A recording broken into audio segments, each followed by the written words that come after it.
Hey again, Facebook, and welcome to another Media Theology post. And tonight I am going to try and keep it really quite short. And I just wanted to throw out one of these. I've called it a Communication 101, and I've titled it "Words Don't Have Meanings." Now you might be thinking, "Man, you are nuts! You're crazy! How can words not have meanings?"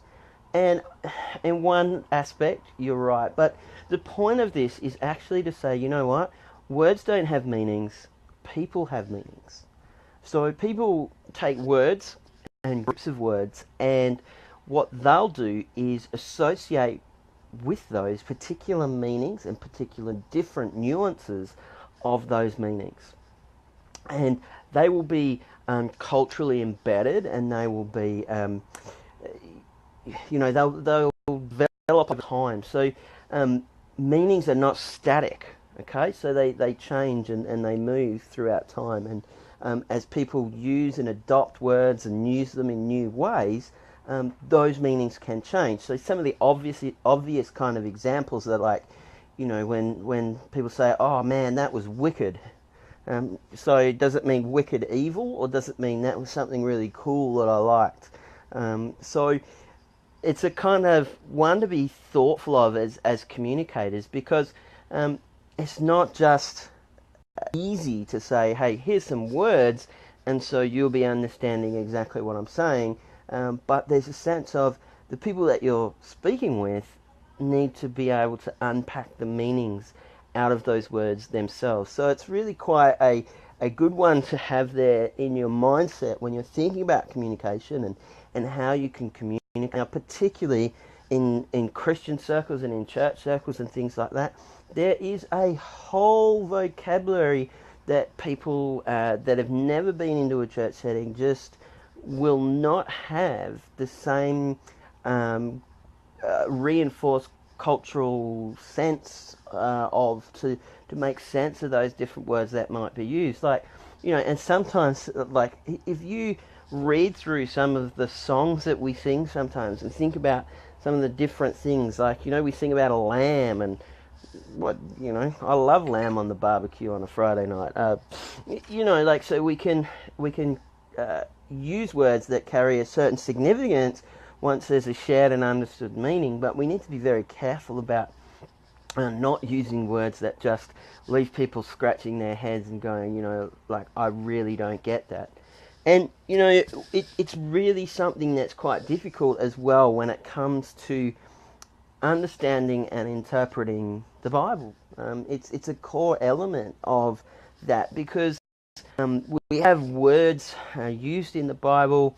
Obviously, the New Testament was mostly written in Greek. The Old Testament originally mostly written in Hebrew, and then translated into a Greek version as well. And the Greek version is what's quoted by most of the New Testament writers. So, we're dealing with this language that's not... It's not the common vernacular now, and words were taken on by the church and used in particular ways and in new ways as well.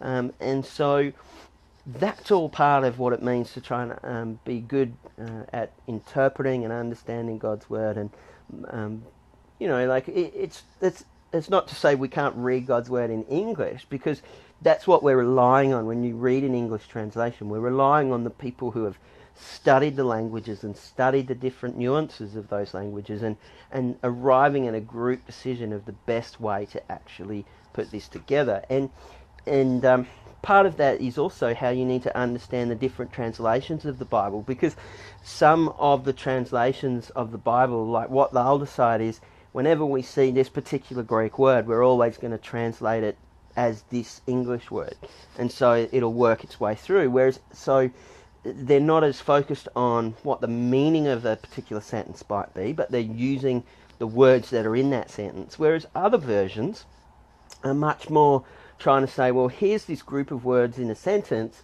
what's the best way to convey the meaning of that sentence, rather than make sure we use the exact word that we would use over there. So there's different ways that your translations have been brought together, so it's good to know that.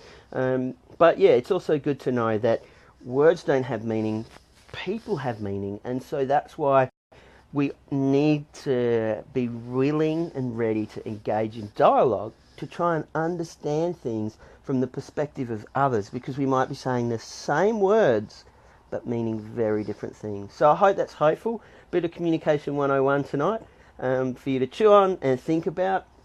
Tag someone if you think they'd enjoy having a think about this. Share it if you feel so inclined. And give us a like or a comment below if you'd like to hear more about a particular topic or anything like that. So enjoy your evening, and that's it from me for tonight.